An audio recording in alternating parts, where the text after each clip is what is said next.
باری اطلاع کے مطابق قبرستان میں ایک جنازہ لایا گیا۔ امام صاحب نے جو ہی نماز جنازہ کی نیت باندھی، مردہ اٹھ کر بیٹھ گیا۔ لوگوں میں بھگدڑ مچ گئی۔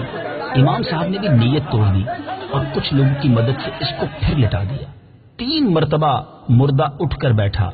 امام صاحب نے مرحوم کے رشتہ داروں سے پوچھا کیا مرنے والا سود خور تھا؟ انہوں نے تصدیقاً ہاں میں جواب دیا۔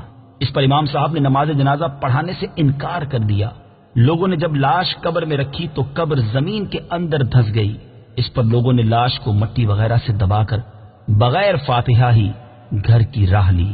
ہم قہر قہار اور غضب جبار سے اسی کی پناہ کے طلبگار ہیں۔